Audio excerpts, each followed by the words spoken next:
to the Lore Square, where we don't cut corners. We're going to be talking about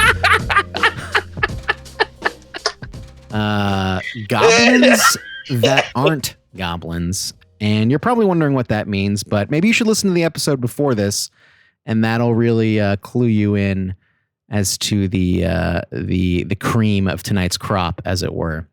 Lore Square is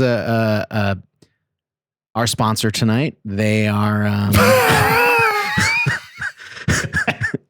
graciously giving us this airtime for you for free, and so make sure to subscribe to Hapless Heroes on YouTube to say thank you to Lore Square, and get all their amazing updates. Use code HaplessHeroes10 to get 10% off your next phone number from the cast. It's only $100 per phone number. So, anyways, what are we doing tonight again? We're talking about goblins that aren't goblins. Should we do a live clap? We'll wait for Nicole, but we'll do a second clap later. So, talking about Gobblini? Gobblini? I mean, I think the jury's kind of out on how to say it and spell it. So what are we all thinking in terms of our favorite ways to reference the creature now known as Gobblini? Well, first of all, who are you? Where are we? I also love that it was like a Howard Stern entrance to like the Gobblini. We're going to talk about, they're apparently goblins. They're goblins, but they're not quite goblins. We're talking about them today. It was fantastic. Yeah, I think I'm going to keep all of that. Hello, everyone. My name is Louis de Thomas Keller, musician, voice actor, creator, Italian, and voice of Lev Zangief.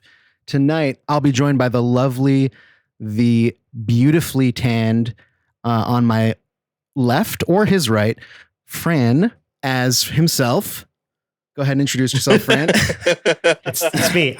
Lou has hijacked the show. Me. I'm not sure what's happening right now, but I promise that I'm here willingly.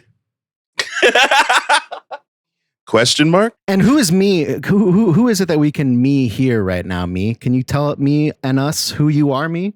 Well, me was a nickname given to me by my grandmother when I was just a little child, and it has really evolved over time. But my actual name is Sebastian, but you can also call me if you really want to be confusing for the rest of this episode.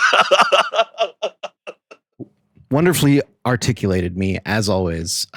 We're in awe of your ability to enthrall us, quite honestly.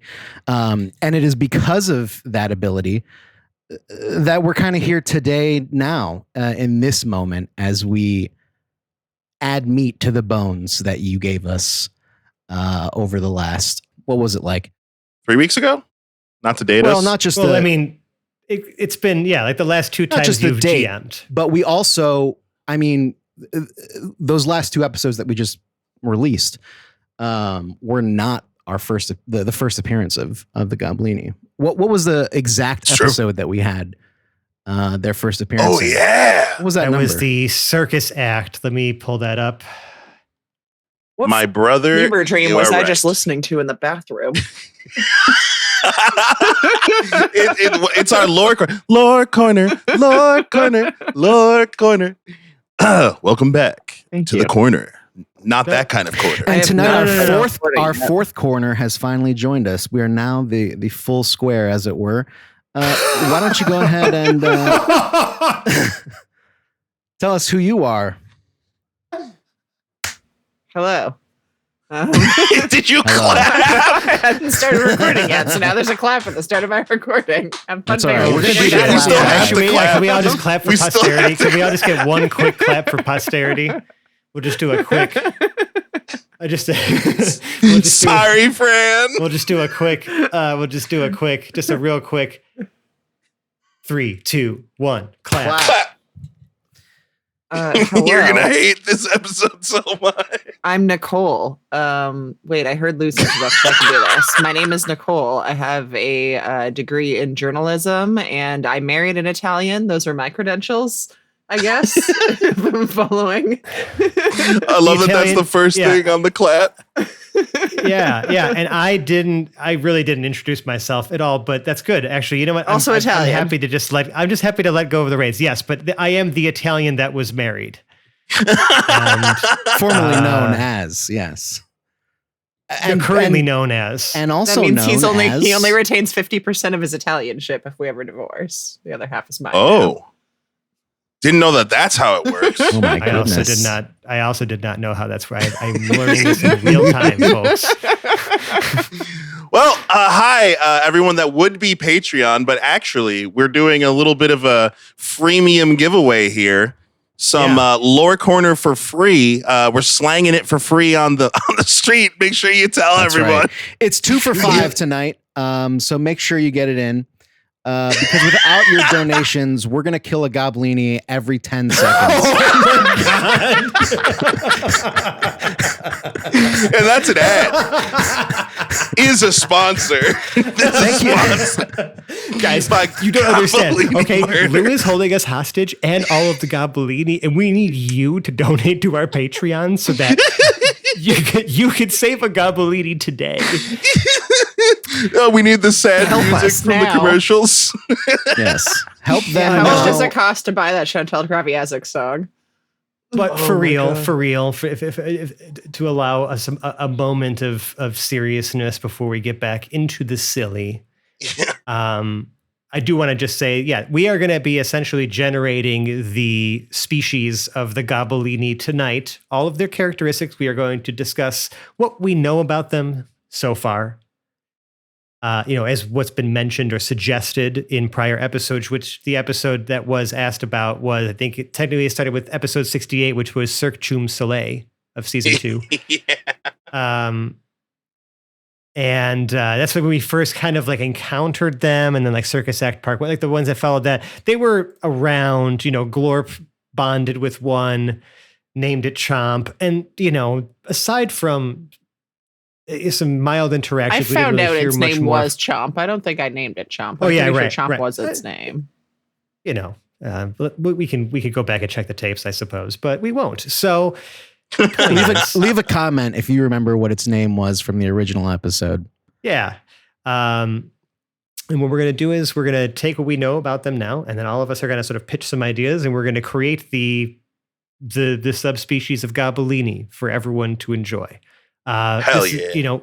Again, we're a bit of a skeleton crew tonight, so we figured, again, we're just going to give some free content while, we are waiting to resolve a epic cliffhanger in our main campaign. And so when we are all able to return to the table together, that's going to be coming back to your airwaves. But until then, you're going to get this ridiculousness. So very well said, Corner Brother. Suckers. Or should I say Spit Brother? Spit Brother. Is that where we're starting? With the Gobblini lore I think that we manners, know? Manners up in front is good. It's good to know That's that just go with creatures like a have general manners. basic description of them before. I was going to say, else. that's a great segue into, let's do a basic description into what we already know, end on the Spit Brother, and then go into now creating whatever we want to create from there. So, what do we know about Gobblini? What do they look like? We describe them as tiny goblins. So we know that their general size would be Like a foot, tiny for right? sure. Actually tiny. 1.5 at the tallest. Maybe Thump We was said they were like hitting the upper echelons. Thump, the one that we met during the most recent foray as of the recording of this episode, of actually meeting and encountering playable Gobblini was the Gabbiani Gobblini, which was episode 83 of this season. And we learned that they're all very tiny. In fact, the largest among them being Thump, Lou's character, that we rolled for before the episode. Oh, yeah. Which actually on our Patreon, you can hear the little like bonus thing where we got the random selection of all them. That was pretty good. But he was the largest among them, and he was only maybe like Choom height, which is like 1.5 feet tall. So the rest of us were smaller than that. We imagined them as almost like gremlin looking type, like a goblin. Cuter. Almost like Cuter than a goblin.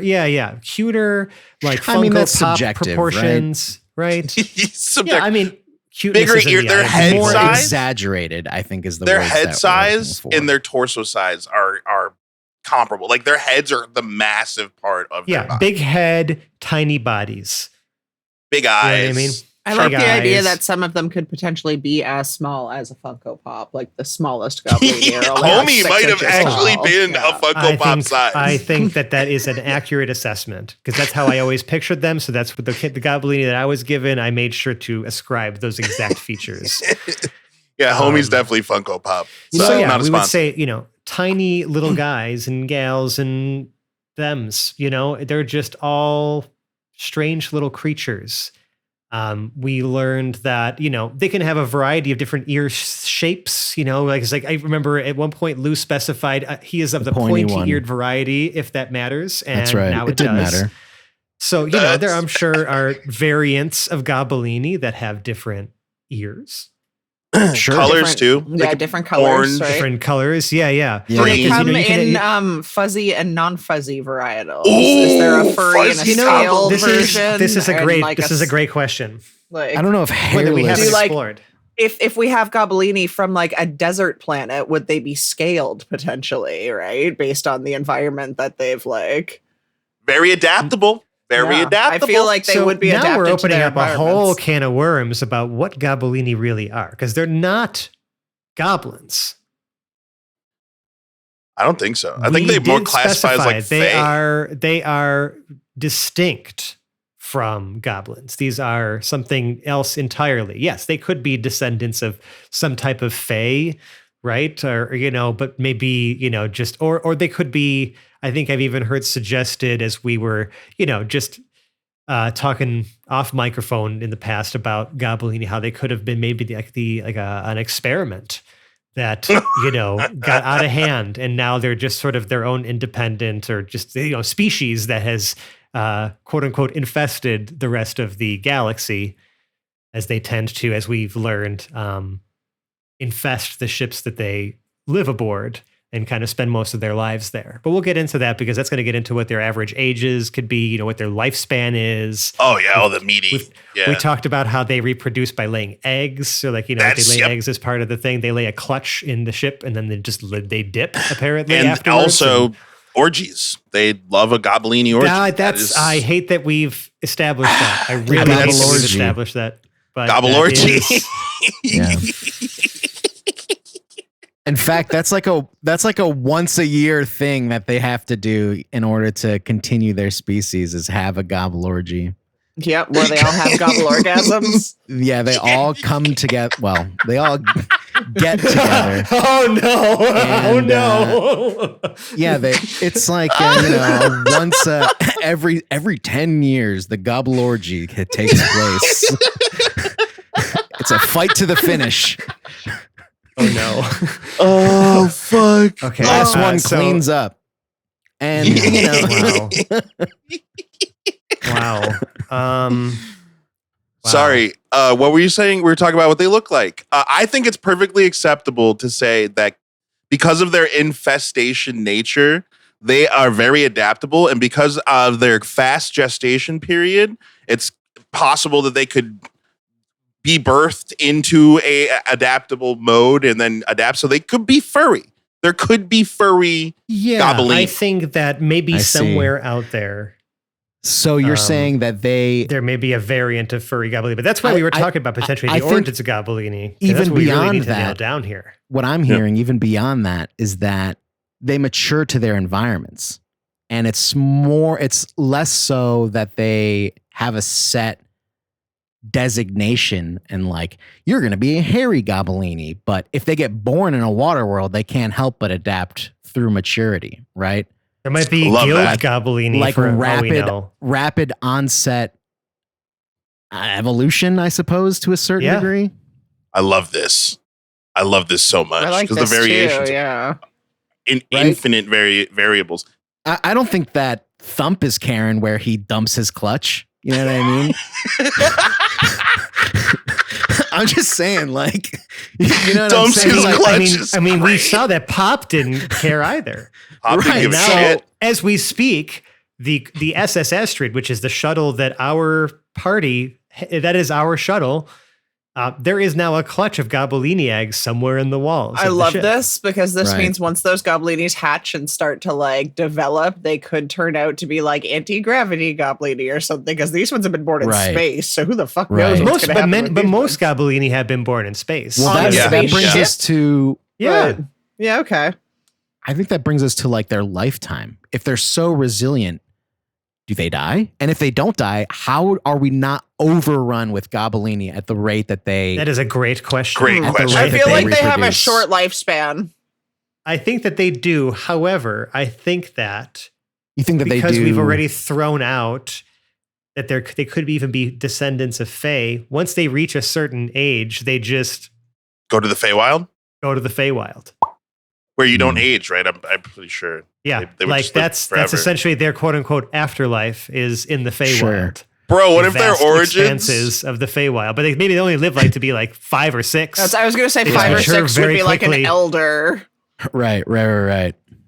A really, really out of his mind crazy goblin who everyone thought he was like kind of just like this crazy dude. No, but even in goblin standards, they're like, this dude's loopy. He plays practical prank jokes. He does all this stuff. Gets trapped in the Feywild for like hundreds of years, and then comes back with a new form, part goblin, part Fey. That's how it happened. That's how Gobblini started. That's how it happened. What was the name? What was the name of the progenitor, the goblin progenitor? The first Let's give him a Gobblini. name. Not the first Gobblini, but the first Gobblini. first The The goblin Goblin material Father, chain. right? cross the Godfather. Godfather? We Yeah, did. the we Godfather. did. Who is the we did Godfather? have that as a character. That was Dave's character in our anti-heroes campaign in season 1. Our anti-heroes, like, one of our the monster party that John did for when he DM'd our Halloween, like. So you have a Special. season 1 canonical There goblin is that could be the A Godfather. Godfather. I don't know if he survived, all of the I don't think that events part that is important. transpired. Yeah, I don't think that But I part mean, is there could be important, a new Godfather. He could be and dead, It is this 100%. Godfather? Oh, Oh, yeah. yeah. It's probably dead Yeah. by now. I mean, But it's that's been just the centuries, It's goblin. been millennia since those Who days. knows so what could happen? Who knows what? Many data So millennia we all collected. Gobblini would worship the Godfather. Or like, But they wouldn't know. Not necessarily worship, but like no, but he they would just be know like, that. Yeah, they would be more just like a known figure, right? Like to them, but maybe it wouldn't be known to them until they enter the Feywild and learn their origins, right? Because they're just born around among ships, and they just kind of do like little gremlin borrowers type things, fixing little things here and there, but also kind of borrowing a few things and not actually returning everything. But they don't take everything. They don't steal. We determined that as well, right? Like there's sort of this How old- unspoken code among them. If they have a lifespan of 5 years, how old were Maybe our an Gobblini? average of 5 years, like maybe 5 to 10, we can say. Right. You know what I mean? Like, Give it a range. okay, But it's just gotcha. maybe at 'Cause some point they're, once they fulfilled like some purpose, then they just pop to the Feywild. They're Meeseeks. I was just We're thinking, making, we're making. I was just thinking like their age. I was like, talking about these are legally and if distinct they- from that. if they mature, I don't watch that show, so I can't tell you that I'm plagiarizing anything from it. Sorry, guys. Anyways, if they mature within 5 to 10 years, and then decide to be like, well, it's time for me to leave, then they just fucking dip out.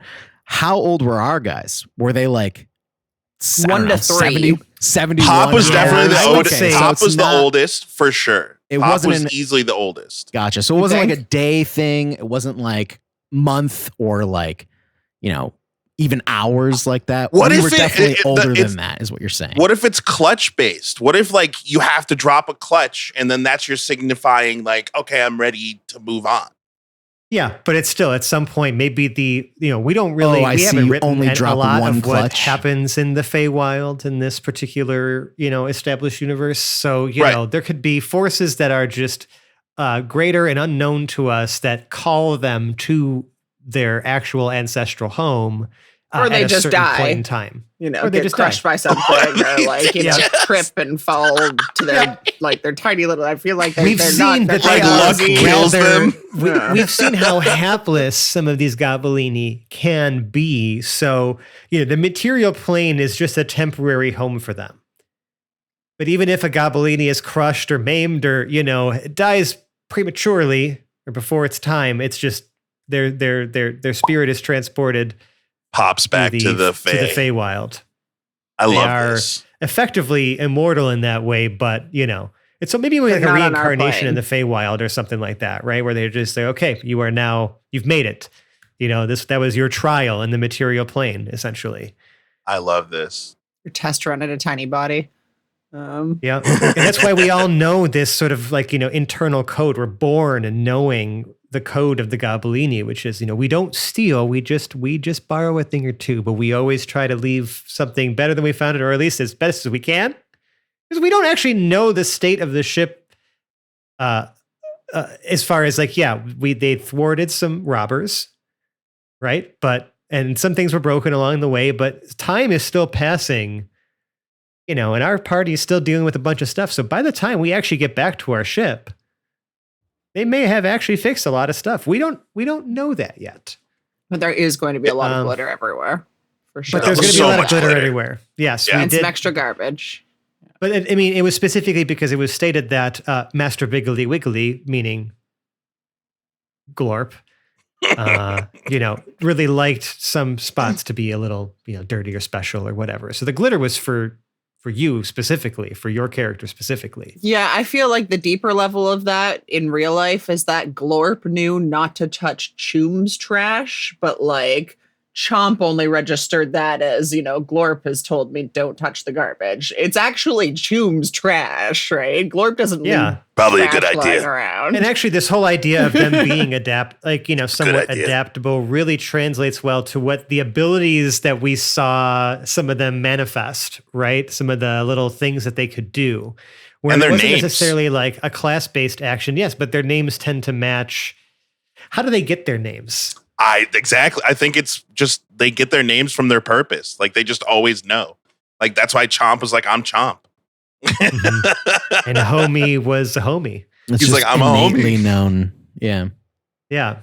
What do they call you? What do they call you dipshit for? No reason.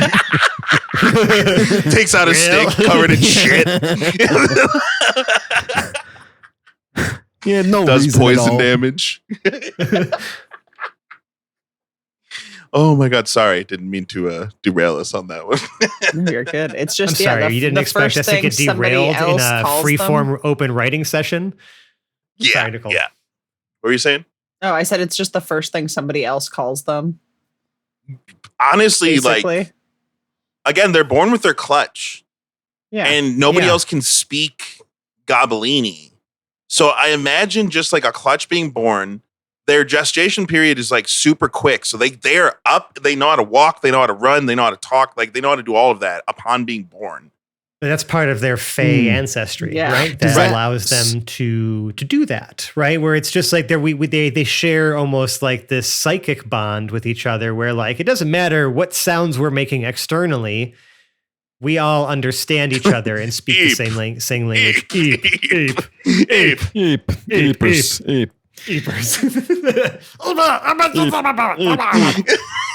But they can understand mean that there's. I'm sure there's probably a select few people that maybe even know that these Gobblini exist, and I don't even want to use the word. I use the word people very loosely. I'm sure there's something that in our universe that knows of the Gobblini, but does anyone more broadly know of the Gobblini and would be able to say, A, I recognize them, or B, I understand their language? Is that a language only known to them? Is there other race that interacts we seem with to the be Gobblini? Under the understanding that they are they are employed in some way. I whoomst. Exactly. I'm opening the door to that. We have left that so ambiguous. I think I have a door for it. Because it's essentially the Gobblini, by and large, are considered an infestation. Just like goblins almost really are considered, if you go to the actual D&D setting, goblins are considered invaders of an area and then they take over. That's very fair. A very fair point. They are level 1's biggest enemy. Right. And Gobblini are considered, by and large, on most civilized places, as an infestation that you want to get rid of. But some people But go, a cute one, why like would I mice not instead of rats. Exactly. But some people are like, why would I not use this infestation there is a to my symbiotic, own? yeah, there is sort of there is a bit more of a symbiotic relationship between Gobblini and the rest of the species of the civilized or settled the galaxy that we know it, or at least that we know of, right? So I would imagine that there are people who are, there is an awareness of them, but it's one of those things where it's just like, yeah, like almost like rats or something else. Like you're never going to actually get rid of them. But so we've figured out instead how to work with them. Maybe if we just actually, acknowledge that they exist and they seem to like some snacks or some other things or whatever, and they enjoy cleaning stuff sometimes. I don't really get it. Just like maybe we just, like it's like, so like maybe there's different ways in which that, people interact with them, right? I wouldn't say that they are ubiquitous across like every planet, every ship, everything, but what they if tend to spread. The fact that they clean and fix and shit is just a byproduct of the fact that these clutches are being born on ships. When you meet Gobblini who were born on like a tropical planet, they are doing and liking and being they very default different. to lounging and drinking a beverage out of a coconut. Right. Or even like maybe like living underground or in like, maybe just like again in subspaces in these like almost like, in the walls or like in like, these like places where people wouldn't typically occupy or inhabit, right? Because they seem to be so secluded and right, because we've kind of alluded to that a little bit too, that they tend to like, you don't really see them like walking around, but you just see them places sometimes, right? With the thought out in the open of them potentially cleaning because of their preparation to drop a clutch, it kind of makes me think of like nesting almost, or like preparing for like hibernation, Yeah. I know I said that a little weird just now, but that's don't worry about it. Don't rewind it. Fast forward. Don't do that. And so apparently it's because they're just exhausted from the crazy orgies they're having. So I guess which I guess based on the age range we've given them, the orgies have to be every year, every other year instead of every 10 years. Because they just like literally like in an instant pretty much, right? Yeah, they're just the annual or the biannual orgy. Yeah. Biannual, I think is fair. Biannual. 2 years makes sense, right? There's gotta be planets out there where like there's such an infestation. Like there are so many Gobblini that gather for these orgies. And I would have to imagine then, in order for it to not be necessarily a gigantic infestation, the actual maybe fertility rates of Gobblini must be rather low. Well, I would say the fertility rates are decent, but also the Gobblini have to survive, right? So, like, for example, Pop just laid a clutch of like, what did I roll? Four. So I laid 4 eggs in a wall. Those babies will have to be able to get out of that wall and find food without like electrocuting themselves, right? You got to assume like the rate of death that is for also babies very is true. fairly I think high. the shells are edible. Yeah, but again, but still, they have to like get like wherever they're being born all over the world, right? A lot of the eggs are not going to make it. That brings us to the next point. Is like they have to mature rapidly then, right? And like grow to their full size like very quickly. Yes. Yeah, like a puppy or like a where it's like within a year or like less, they're walking within minutes, kind of thing. Yes, exactly. They come out walking, talking. Anything along the lines of like reptiles or insects or anything like that, the way that those things function in the wild, right? Like way more eggs are born than the number of animals that make it to maturity. That survive. That's not how. Yeah. That's why some early so as not to be mega morbid about this. I mean, it's just early trips to the Feywild, right? Like they're not just like. Yeah, just But I think that that's how it goes. That's nature. The interesting thing about Pop's clutch is that a rare thing is going to happen, because I imagine the Pop through Homie, they can be a return, whatever, but they have their home and their purpose.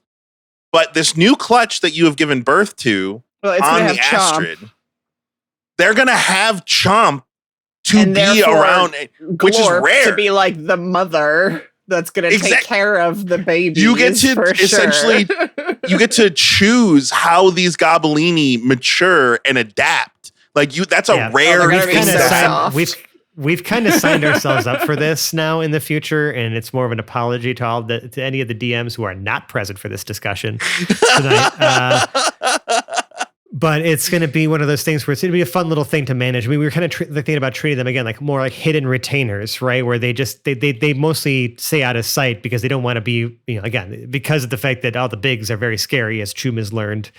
Yes, they try to stay out of sight, out of the way, and just kind of do their thing, right? But at least we know that Chomp has bonded with Glorp in some way. Glorp was able to see into Chomp's soul or something. Yeah, therefore, handling check. Going back to we did determine. Sorry, go ahead. Going back to Lou's earlier question, then there's got to be one-off people all over the galaxy that can understand them, because for some reason Glorp seems to be able to understand this one. Bro, so. I just had a fucking brain blast. But do we know that? Do we actually know? What if Glorp is the first to understand the Gobblini? Well, then who's employing them? That was kind of the big thing. Is that they're employed? Well, so we did learn because we made Nicole actually narrate for Chomp during the circus episode.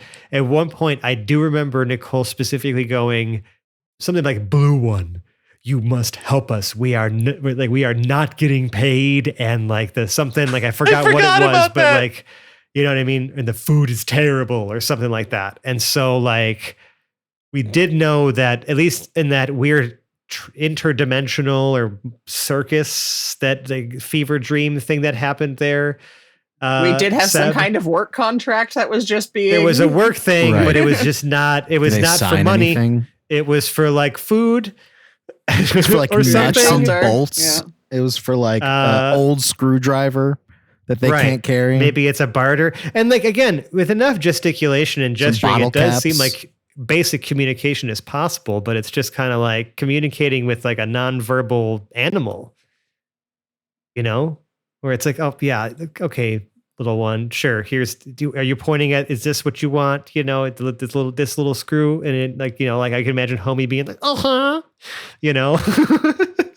and it's just like you kind of pick up on the social cues, because we've kind of alluded to, like, there was like automatic translation software or things that exist, right, that can help if other languages are being spoken. It kind of just helps you just already understand it, unless it's something that's like ancient or not typically spoken, normally. Going back, I would have definitely made Thump more cultured to really like drive the idea that he's like not just that he's got a name like Thump, but really subvert it, and have him be very interested in I don't want to say arts, because that's not something that we could have readily really come across, I think.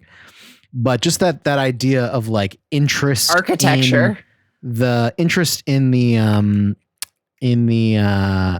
benign, right? Like interest in the inane, maybe is the right word I'm looking for. The mundane, interest in the mundane, right? Like a button on the ground, or like, an old, like the end of a shoelace, an aglet or something. You know what I mean? Like he picks it up. It's like, oh my God, who would just leave this treasure around? Something like that. Yeah, like, yeah. Well, because like we would have such an appreciation for things that would otherwise be discarded or lost. Exactly. Because we would MacGyver it, McGleany. This is like giving me like, do you remember like the Feifel movie, like Feifel Goes West or whatever, like those like animated, where it's like, you see these like little like mice like making use of these, things. It's like, I imagine it's very similar, like, in the world of the tiny, where that's kind of what we have to do. Right. Like they get in an old popcorn box elevator, and like, you know what I mean? And it's like, I don't know, maybe it's like,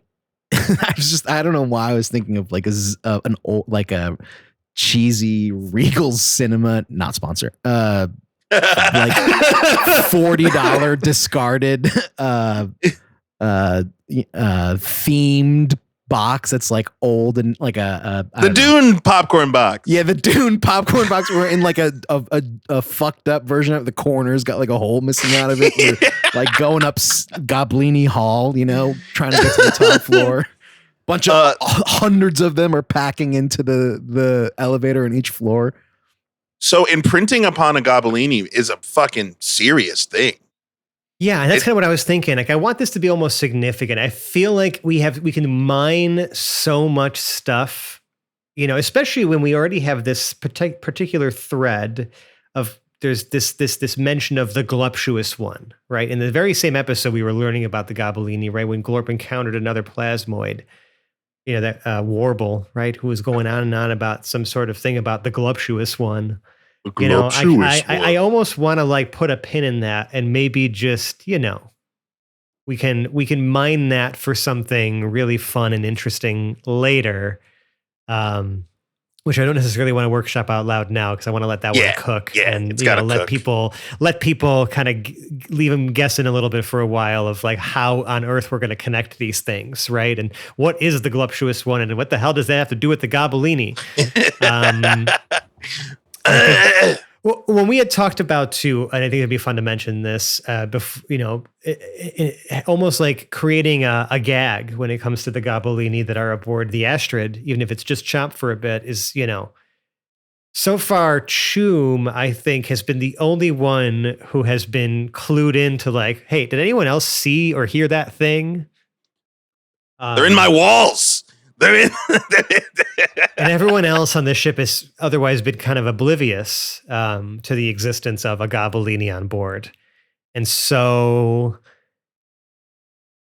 I think it would be really funny for us to also, because they try to stay out of sight, almost have a running gag for a while where, again, like it's almost like Choom is being gaslit into like thinking that there's like, or something's happening, right? Where it's like, we're like, what the fuck are you talking about, dude? Like I've never seen one of those before, ever.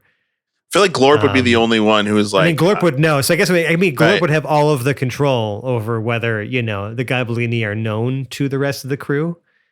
But I think that's a really fun thing to kind of give Nicole that sort of like ability to, do you want to hide your Gobblini from others, or do you want to share their gifts with the crew, right? Because we could have a running gag for a while where it's just like Choom sees them and then like the lights like flicker and then they're gone and you're just like, hey, what's going on, Choom? That's gonna be up to Glorp and Nicole of like how you're gonna raise your four newborn Gobblini. Nicole, can you talk to Glorp? Can you go talk to Glorp and ask Glorp what they want to do?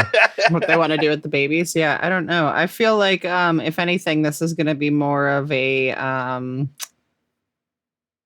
not intentional misleading, but just like Glorp's absolute lack of perception, right? Like Glorp is going to assume everybody else knows they're there. Like how don't I love they this. know that they're so we have a there, great right? way to create this gag and just let it go. So you heard it here first, folks.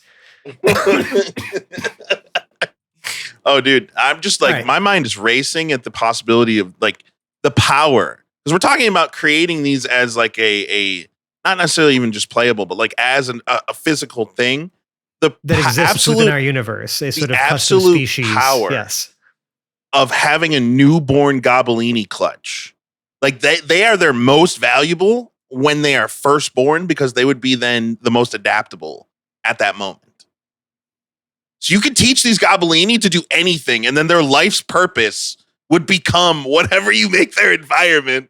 Until they're called to the Feywild, and then we'll see whatever happens to them out there. Because now we're adding a Feywild element, or just a Fey element to this campaign, and there's some implications to that. So, see, I'm complete. I know nothing.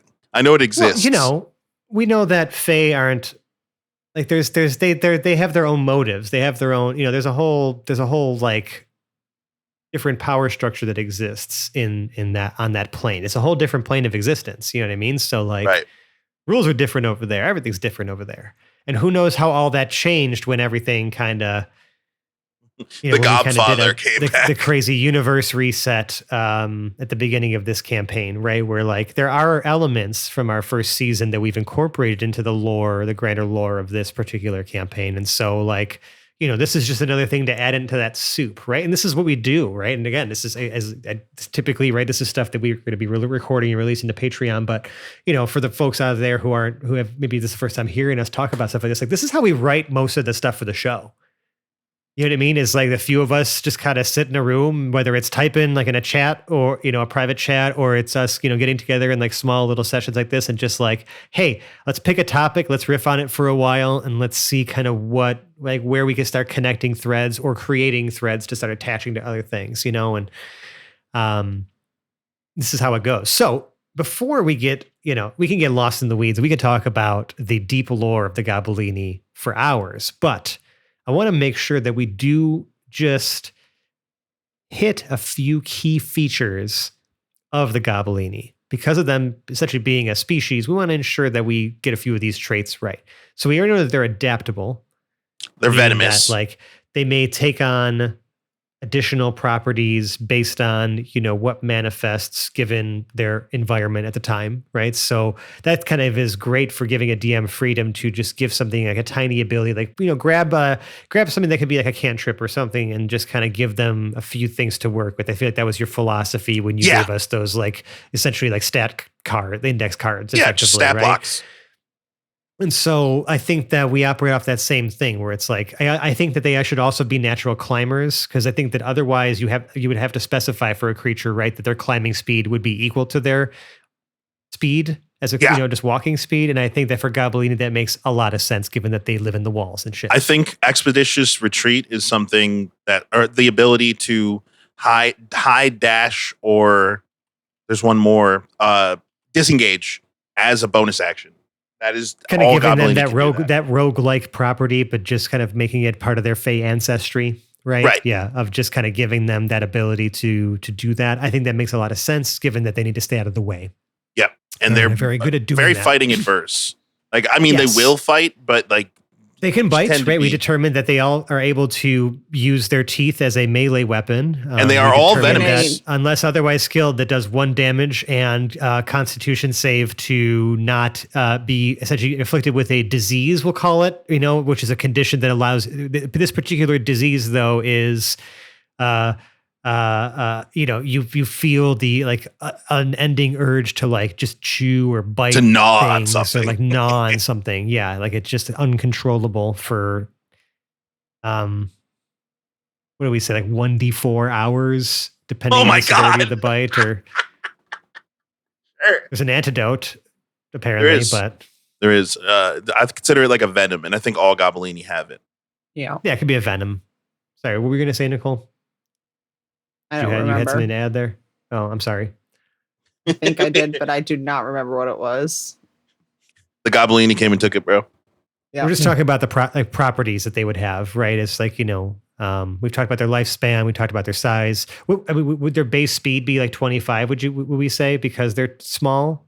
We did describe them as really fast for their so we size. give them typically a 30, and then that way they're walking and climbing speed is 30. Wow, gnomes, eat your heart out.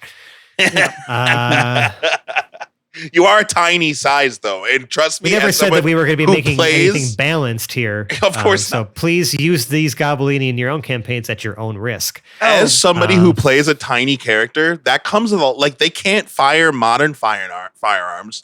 They can't drive most modern they are very limited in what they can do. Well, according to Thump, he had a truck. Yeah, which I still don't understand. We never really addressed that. We glossed right over it, and we did not go back to it. I like the idea that it's those children's Jeep things that you get for a top.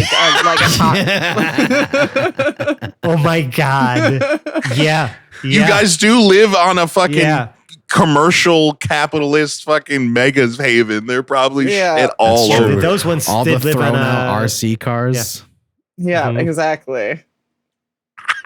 Like a kid's ice cream truck. It needs to be pedaled. And the gi got me so hard because it was where are you getting not only where are you getting a gi from, where are you getting martial arts training from? I think I said my sensei's name in the episode. You didn't. You referenced your sensei. I don't know if you said his name, but you did reference that you had because you asked someone to tie your belt. I think he was like, "Oh, baby, tie this belt for me." Usually my sensei does it for me. Yeah. So there's just a Gobblini who his clutch was born in a fucking weekend class at the Y, dojo or something. That's right. And he adapted. These are basically like our version of fucking Pokemon, bro. Kinda. This is we need to have Gobblini combat, bro. No, because in fight or flight, they choose flight, right? That's what that was the thing I was thinking before. Also, was they're going to choose flight. So Gobblini combat would be boring. Not very exciting. It's just going to be both of us like throwing a Gobblini out, and then both just being like disappearing into the walls. I mean, we did see what happens to Gobblini under pressure when they have a goal of protecting something. If they need to, if they choose. We all had to work together to. I mean, it took 6 Gobblini, as Chomp is included in that, to fend off 2 robbers, 2 dumb robbers. You know what I mean? Like, they're not that great in a fight. We just kind of home aloned them. Yeah. You know what I'm saying? And so, like, is that like an actual verb I can use? Because that's pretty much what we did there. Was like we booby trapped things and we used our wits. There was definitely 3 Gobblini in a trench coat at one point. Danny came over and played that clip for me when she heard it. She was like, "You have to hear this," and you did the well. It's so good. Oh, fuck. Yeah, it was a pleasure to edit those episodes. So yeah, I mean, that's the thing, right? Like, this started as something that was just an innocuous mention, a very much a Seb just being like, yeah, here's Gobblini. I don't actually know what they are. Do what you want with them if you want to, bro. And I will tell you, that was genuinely their origin, and now we've built for the lore corner. Yeah. I had to make up a goblin because I started by saying goblin, but I was like, wait. There's too much negative connotation behind a goblin. I don't want them to see this as an adversary. And my brain just went, just make him tiny and kind of cute. And I was like, all right, well, fucking tiny and kind of cute goblin, maybe less offensive. And then Gobblini was just born from us fucking shitballing. And I was like, okay, I guess this exists now. It's just a thing, bro. Yeah, we couldn't help ourselves. So, and this is a message to you, the listener. Listen. If you're running a science fiction campaign or even make a fantasy campaign, I feel like, maybe just pepper a Gobblini in there too and see what happens, if you want. Spread the infestation. It would make our absolute days if, if this stupid idea found its way elsewhere. Let's see what else. I want to make sure we didn't miss any of the actual properties. We should talk about magic. What about magic? Gobblini, Gobblini like Pop used magic, but Gobblini like Thump couldn't. Yeah, I think that there is maybe an inherent, like maybe some of them have some sort of innate. That's part of their adaptation, right? Part of their adaptation is like whether they get innate spellcasting or not, because it's just whatever properties are bestowed upon them from their Fey ancestry. And also, don't discount the dazzling that Thump could do with his footwork. Oh yeah, before you kick someone in nuts. Yeah. And that was pretty magical. So yeah, so maybe all Gobblini are inherently magical. Some of them just know how to use it. I would think so too. At least half magical. Right. So I mean, spells. Like let's say a Gobblini clutch was born in a wizard's tower. Is that Gobblini gonna be able to use magic? Maybe they have elemental property. I mean, it depends on the type of wizard, right? Are they? I think Gobblinis are stress testers to magical properties, right? Like they pick up a wand, and if they can like make it do something it's not supposed to. You know what I mean? Like, here's a wand of magic missile, and yet it's somehow casting out frost elementals or something like that. You know what I mean? Like they accidentally it's just spitting can, out like baby frogs or something. Yeah, exactly. Or like turning right. things into potted plants, right? Which is my favorite thing from the wild magic table. Just something I have to say. that they just break. Not I don't even use the word break stuff, but it's more so just like unintended purpose, you know. It doesn't that's kind work of their quite. whole shtick. It's like two negative magnets or whatever. Yeah. Right. I like them almost being sort of like this embodiment of wild magic, right? Fey wild magic. But like, you know, so it is very much just like, I mean, you could probably generate a D100 table of Gobblini magical properties and just roll on it twice. We could do that. Should we do that? And there is your Gobblini's properties, you know, even if you really wanted an element of randomness. I love the idea of some wizard coming home to a dark, stormy stone tower, and he sees that his door is slightly ajar, and he just thinks, I left the fucking door open. And it's like there's like a bunch of shit everywhere from the glitter all over the place. Yeah, right. He's like, God damn it, I should have known Could have better. sworn I had the wards up yesterday. And then a Gobblini clutch, but that's kind of where I want to like. Yeah, he's got to look for the for Nicole and he's got to call an exterminator. Yeah, you have. Is Is there like going an exorcist, to be right? Because you would always have to banish them to the Feywild in order to get rid of them. True, a cleric. Or You'd have to like call a if cleric. they were still eggs, though, would you just like crushing the eggs would do it, right? Because all you have to do is kill them. Yeah, you so can you kill gotta them. have somebody come through and and then like you have. what? And then you have the Gobblini hunter. Yeah, I heard y'all got some kind of Gobblini problem down there.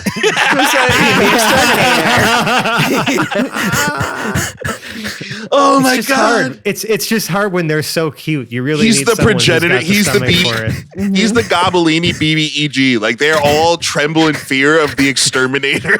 Well, it's kind of. I mean, again, it's almost That's in the- that way. I think we've also talked okay. That's about how they keep the they're little like, ones almost like behaving. tribbles. They warn them, That's threaten them with the exterminator. It's a great point because earlier I was thinking that these things need to have a natural predator other than themselves. Because it does sound like they could easily. It could get away from you. Right. Yeah. But having a natural predator of like the Extermination League, now maybe that's a very strong word, but you know, having like, you know, people that go and sign up and they're like Gobblini hunters or something. They would be like Ghostbusters. Like people would be like, Yeah. "Why are you hunting?" I mean, they'd be just more Gobblini? like Right. pest control, like just like, you know, like people who you know, do like pest control services. Because at the end of the day, like, you know, in some places they may be viewed as pests, like cute pests, but pests nonetheless. Like That's why in I the same say way mice that- or rats I is the think- comparison. but Because some people keep Because those think as about like, but- okay, like, you know, like, okay, a lot of people who've watched Star Trek are familiar with the trouble with tribbles, right? And like just kind of what tribbles did to the ship, right? Especially because of their own properties. I mean, these are very distinct from tribbles as far as, you know, how Gobblini operate. But like, you know, it's like you can't let them just multiply and just be all up in your business all the I time. agree. Like there has to be some control. You know what I mean? I think or that else. I think that they are a specialized pest. I don't think that you can just call in anyone to take care of a Gobblini they're like, infestation. specialized, right? Not like, effectively. And I think that not effectively. I agree. I think that you need Banishment to call services. people in. Right. You have to call in like and call like part of a guild almost that just like specializes in their removal and transport and safe release and stuff like that. Ethical transport Yeah, of I mean, Gobblini. Right. They don't want to do that. You know. Oh, And I it's mean, just I think you've just it's- pitched the next side arc. You'd right? have Yeah, some, dude. Right, like we're You'd have- hunters, right? And we're all like got wellies and fucking Daisy Dukes on, and we're just like, yeah, we're here to catch a couple of them there, you know, and then just fucking go after them. Boomhauer voices the whole time. Oh God. And then you'd also have your non-ethical exterminators that just went around and, you know. Well, Right. And those okay. are the Gilgameshes to our Smurfs If or we- whatever the Yeah. if we want to get into Gargamel? the deep Gargamel, lore, yeah. there are definitely people out there who use Gobblini as like some magical batteries. Yes. For sure, 100%. I have sure. to also assume there would there's be a lot of people- twisted people in the galaxy and lots of crazy magic, lots of spells, you know? There would be So- someone out there with like a breeding program that was trying to find like the, you know, the variegation that they want or whatever, right? Like they're trying to make like the albino Gobblini by breeding them together to try to make the like the color variation that's like popular for like housewives to buy in this super rich planet because they keep them like little like dogs and purses. And they go there. Designer Gobblini. Gobblini Mills, and then there's rescue teams and stuff like that. Yeah. Her name has to be Cruella. Designer Gobblini. Okay. I think the pitch for the next potential Hapless Heroes like side arc is going to be like we play a bunch of like I don't know, like vigilante or not vigilante, but like, you know, like a Catch group and that's like release. trying to go in and rescue like Gobblinis that are like in a Gobblini mill or something. I don't know, and like just try to set them free. Chomp is like a revolutionary fucking Gobblini. But here's the thing. He's just everywhere. Glorp, we can't understate the fact that we now have a clutch of newly born Gobblini. And Glorp is their influence. Glorp and Chomp are their main influences. Oh, they're gonna be like see-through and blue. Is there going to be an ice shard Gobblini? Entirely possible. Or these might be Entirely the ones that possible. end up furry because if I'm snuggling them every They're around night, they're cold going to all be the time. cold. Yeah, right. So we're going to end up with like the first baby penguins. the first fuzzy Gobblini, and we have to decide if we're going to sell them for a lot of money or if we're going to be It's ethical like- about it. They're And not just objects for you to sell. this is the episode. And that's the quandary. Right. Yes. Choom's going to try and rally them to be against the pig. Because he already, him and this pig are not getting along already. Oh, goodness. Well, I was even thinking, like, I mean, you can even there's even grander things to this, especially as as the party, you know, gains levels and becomes more able to affect things on a larger scale. It's like you could find a planet for the Gobblini to inhabit, so they stop infesting ships, where they could just like have their own space and like thrive and prosper until they, you know, and just like stop I have a treating weird them thing. like pests and just like, you know, I think don't know, encourage a Gobblini. migration. I think Gobblini have a very big problem with too much like autonomy. Like they need to have a purpose. They need to have like a symbiotic relationship. So maybe Right. it's even just like creating that moral lesson of like, hey, we could find a way to like coexist with these things and like, you know, and have some sort of symbiotic relationship where we're not necessarily in each other's way. You know, we're Right. not going to be No more fucking orgies with in the each other living and room. stuff. We could, yeah, exactly. Right. Like let's all have a more of a mutual Well, let's not understanding. get carried away. Okay, yeah, well, you know, there would be many years of peace talks. Of, you know, we would just need someone to be that bridge between the Gobblini and the rest of the universe. All Hey, right, man. no orgies in the living Choom room. doesn't give a So fuck. far. A glory hole So far, in the garage. okay, all right. Okay, so on that note, I think Compromise. that we've waxed poetic about Gobblini for a good amount of time. About an hour. we haven't gotten to Yeah. Spit Brothers yet, though. We have Oh, That's very true. That's true. The manners. That's You'll have very to listen true. to the And- episode, I guess, to understand that. Then No, but let's just quickly, we should address this because it is a cultural standard that we have established for them now. In that, at least the ones aboard the Gabbiani that we've learned, all greet each other. Well, you know, Chomp? greet But a new Chomp also knew. Oh, but Chomp Chomp also also knew. knew, right? So Yep. Gobblini know that the customary greeting, the polite greeting when you meet someone for the first time, is to to spit in their face. Yeah. And yeah. I don't know. The closer to the stupidest eyes. thing that we've ever come up with, and it's so funny. Hey man, and like if you're a clutch mate, like if you're like fucking people like essentially like born from the same clutch, the close like there's like actual etiquette of like if you spit in each other's mouths, you were born in the same clutch. But if you're meeting for the first God. time, you spit on the forehead. Yeah. We can really break it down. You know what I You mean? can really They all know the custom, but only the Gobblini are the only ones who just like almost like instinctually know the custom. And that's why they're pests. People are like, they spit on us all the time. There's just like little flecks of their saliva everywhere. Someone does a black light, and they're like, oh, Gobblini. God damn it! It's like getting shit on by a bird, bro. I look forward to the day that Choom walks into Glorp, greeting all of the babies by just picking up him one by one and spitting in their mouth. Glorp is just one big "I love you" phlegm to Chomp. Yeah, that's why the fucking guy. He's the ultimate spit. Oh yeah, I'm just a giant walking. You are the. And we know that. I mean, Glorp is a magical being themselves at this point, at being an ooze person. You know, oh so my like, goodness. You got That's a Gobblini crazy. to leave his home, which is like that. We can't stay. Like that's why I keep bringing it back. the first time that's ever happened that we know of. That's why I keep bringing it back to like Glorp and this clutch, because I think we're underselling how really important that this is actually. This is going to be. I think it should be not. I should think it should be also noticed too, or mentioned too, that it's not just Chomp leaving his home, but also his clutch. I think that is tying it into that kind of like, you know, we're all born from the same hole kind of thing is very interesting, right? And they keep that kind of camaraderie between egglings or whatever they call themselves in that stage. But clutch mates, clutch. Yeah. I'm really into that. But yeah, so they always refer to each other as sort of spit siblings, or different denominations of that. Like Seb and I literally had a.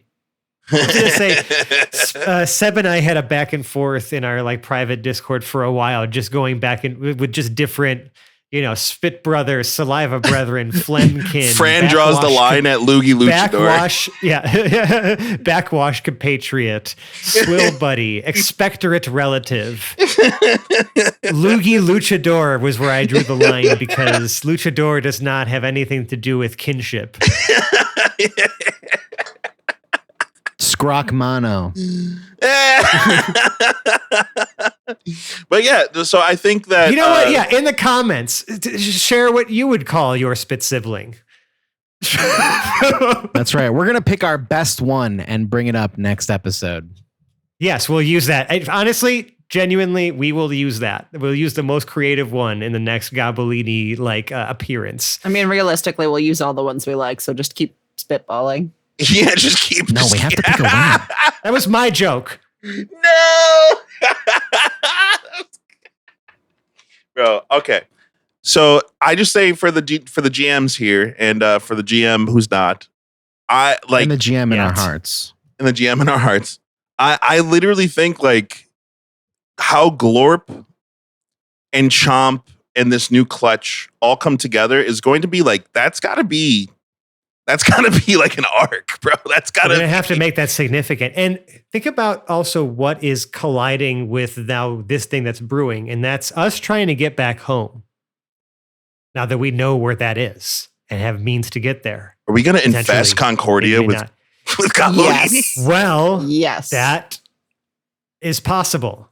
Yes. I was going to say that we obviously did not know of these things because we haven't seen anything. No, that's correct. It is certainly, it's safe to say we that don't know any of corners, this lore. Right. It's safe to say also that there are other corners of the universe at this point that have yet to have Gobblini touch their source. And now we have a mobile Gobblini factory. Can we confidently say that?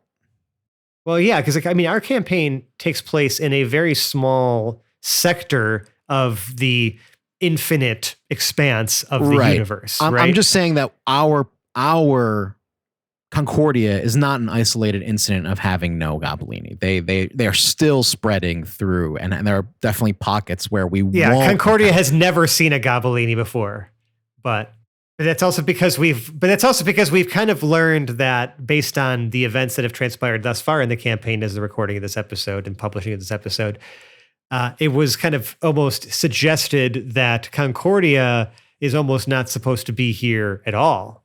Or was almost like a proto world of some kind, or I don't know. Like we haven't necessarily unraveled all of that yet, but there is something to suggest that. There's something different about our home system, and so who knows what happens when we start incorporating Fae into that thing?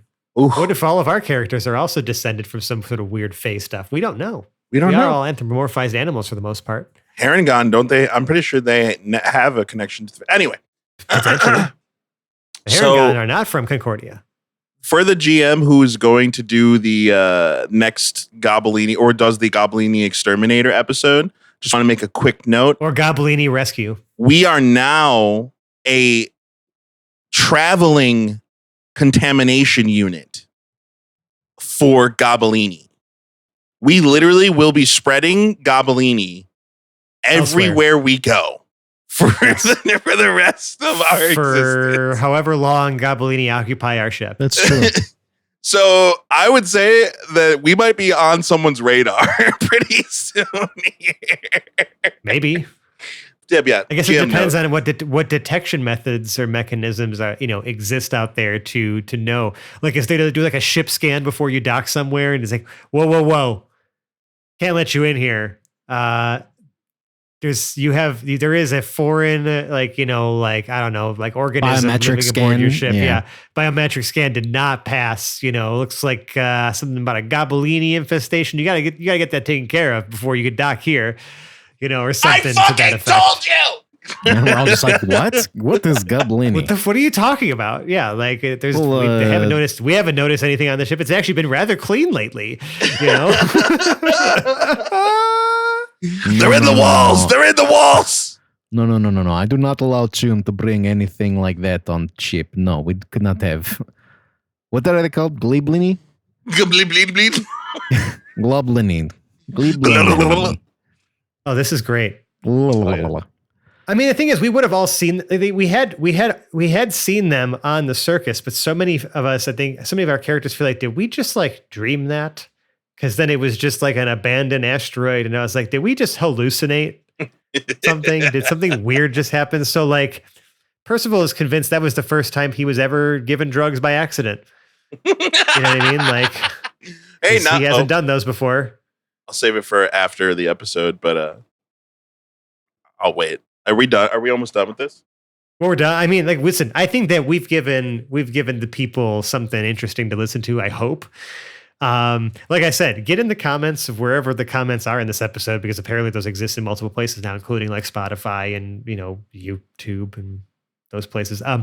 Where you like and subscribe, or hell, in the Discord when we make the thread for this, like give us your best spit takes, as it were, for the greetings between Gobblini, and maybe even some of your own, I guess maybe headcanon for what you think Gobblini are like. Please, be mindful that you are posting things in a public forum. So, let's keep it civilized, folks. I know we were talking about orgies here, and I know that what I'm inviting into my life by saying this. So please head on over to our Discord. Just be cool. If you want to talk about orgies. Yeah, just be cool about it, please. Okay, I really don't want to. I don't want to have to put the 18 plus like tag on a bunch of channels and other things. I just think let's just all be cool. Be cool. Great disclaimer, corner brother. Here at Lore Square, we are committed to not cutting any corners for you, the listener. And we really appreciate your continued viewership as we lose our minds. And tonight has been no exception. It's been an unraveling like a tangled slinky. And here we are now, bouncing down the stairs of your imagination. I'm going to go ahead and outro our cast in the same way that they were introduced. Starting with my virtual left, his virtual right, Fran is himself. Hi, I'm me. And hey, thanks for listening to this. We hope you enjoyed it. Sebastian as me. Me! And Nicole as our fourth corner. 90 degrees. Or something. My name is Louis Chalmers Keller, musician, voice actor, and Italian. I've been your host tonight for Lore Square, where your corners are not cut. They're shaped. Like corners. Good night! Goodbye. Goodbye. That was beautiful.